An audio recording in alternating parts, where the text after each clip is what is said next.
A generation almost physically attached to the phone. The last thing they'll do is call you on it. Today, over 3/4 of secondary school children have their own mobile, spending an average of nearly 19 hours a week online. My favourite device is my phone, and I use it about 4 hours a day. My favourite device is my phone, and I think I use it about 5 hours a day. My most favourite one is my iPhone. I use my phone more than 5 hours a day. For today's teenagers, all life is lived online. My phone is very important. Like, I wouldn't find anything out. I wouldn't be able to do anything. It's getting in contact with people. Yeah. You'd have to actually leave your house. I use my phone every day. There's no day that I'm not on my phone. Like, at school, I'll be on my phone. Like a break. Yeah. Addiction psychiatrist Dr. Richard Graham used to work mainly with hardcore young gamers.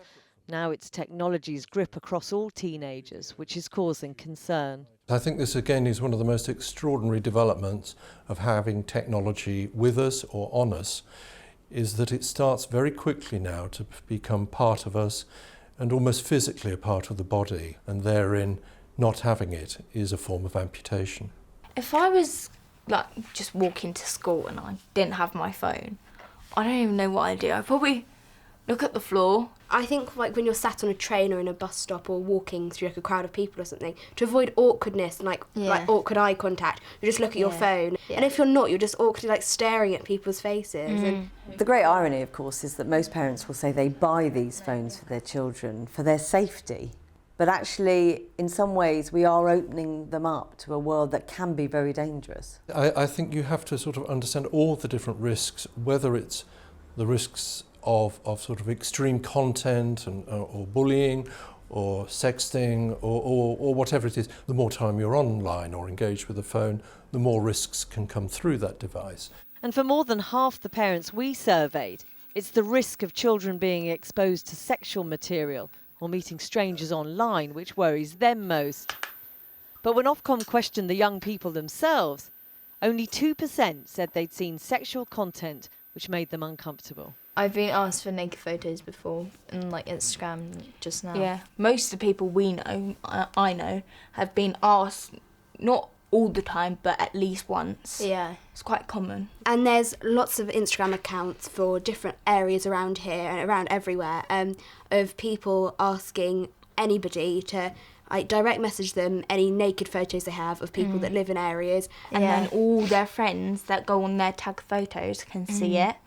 With increasing concern about the effect of technology, the government has commissioned a review into smartphone use in classrooms, and many schools across the country are opting to try digital detoxes.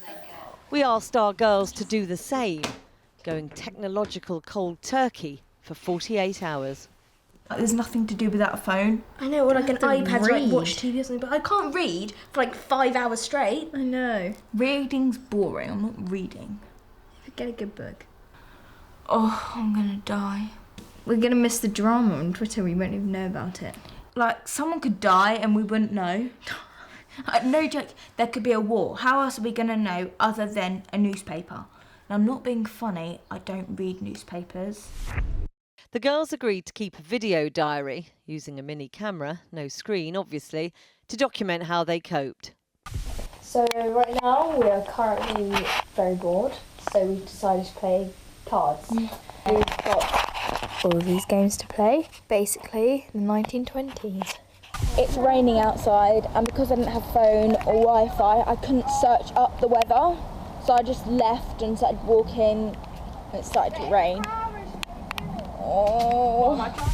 So a car just completely splashed me driving along the road, and I really wish I could tweet about it, but I can't, so I'm just gonna go inside and try and drive.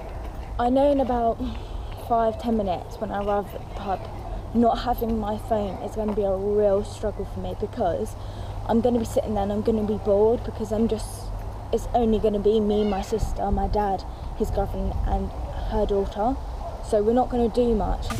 Every time I felt like I'd want to go on my phone, I'm just reading another chapter of my book, and I'm halfway through already. So by the end of the day, I think I would have finished a book.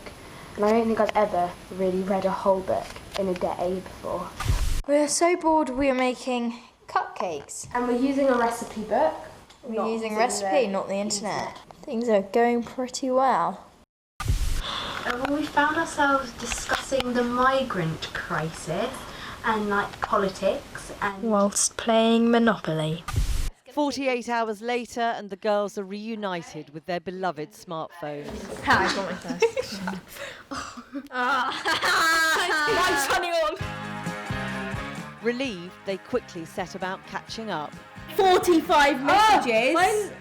Hold on, it's getting buzzing all the time. Stop. It's on, mine's on. At first I was very lost, but it did get easier.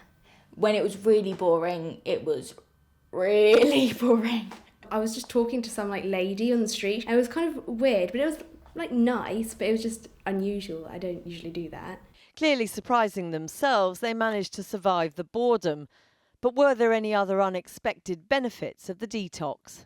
During the night, if I heard my phone bleep or anything, I'd normally get up and check it. But obviously there was no beeping or anything like that, so I slept the whole way through. I felt so much more refreshed because I'd had proper sleep, no interruptions or anything. So life without a smartphone is possible, but can it be desirable? I will read more, and I think I will try and bake more cakes and things like that, and play a game of Monopoly because I did enjoy it. Now I'm hoping that after this I'll spend less time on my phone, and because I know what else to do with my time. I probably could go without my phone a lot more than I think I can. But good old-fashioned fun can pale against the lure of life online. What that means for young people remains seemingly impossible to work out, as technology changes quicker than it takes a teenager to Snapchat.